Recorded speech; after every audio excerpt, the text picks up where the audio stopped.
عنی فإنی قریب، کہ اے حبیب مکرم صلی اللہ علیہ وسلم، میرا بندہ جب آپ سے میرے بارے میں سوال کرے تو انی قریب، فإنی قریب، تو میں قریب ہوں۔ اب یہاں پر قرب سے مراد یہ نہیں ہے کہ قرب مکانی مراد لیا جائے،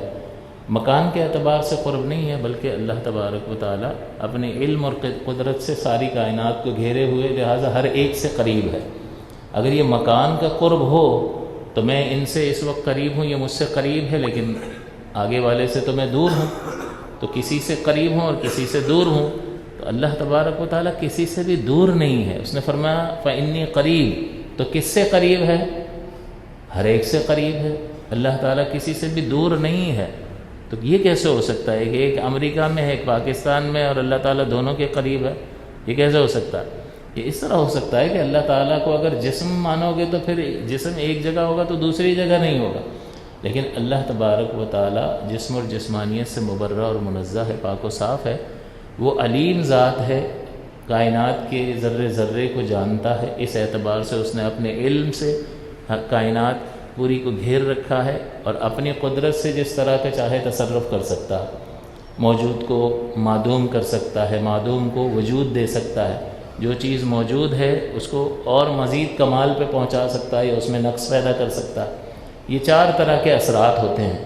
جو نہیں ہے اس کو پیدا کر دیا، جو ہے اس کو ختم کر دیا، جو موجود ہے اس میں کمال پیدا کر دیا یا اس میں نقص پیدا کر دیا۔ تو صفت قدرت جو ہے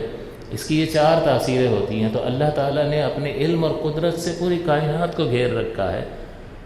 لہٰذا اس اعتبار سے وہ ہر ایک شے کے قریب ہے، اور فرمایا اجیب دعوت الداعی اذا دعان، پکارنے والے کی پکار کو یعنی جواب دیتا ہوں، سنتا ہوں جب وہ مجھے پکارے۔ یہ بھی اللہ تعالیٰ کی بڑی عظمت پر دلالت کرتا ہے کہ ہم تو تھکتے بھی ہیں، سو بھی جاتے ہیں، ادھر دیکھو تو ادھر والے سے جو ہے وہ غافل، ادھر سنو تو ادھر سے بھی کوئی آواز دے رہا ہو، یا معذرت میں ان سے بات کر رہا تھا، میں نے آپ کی بات نہیں سنی، یہ ہم ہیں، آگے دیکھ رہے ہوں تو پیچھے کا پتہ نہیں ہے، لیکن ہمارا رب اجیب دعوت الداع، پکارنے والے کی پکار کو سنتا ہے۔ کب سنتا ہے؟ اذا دعان، جب بھی پکارے۔ وما اللہ بغافل عما تعملون، اللہ تعالیٰ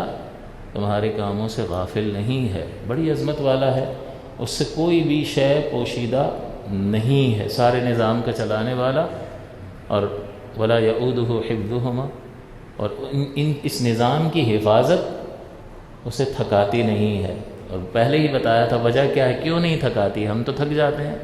تو اپنے اوپر مخلوق پہ خالق کو قیاس تھوڑی کر سکتے ہیں،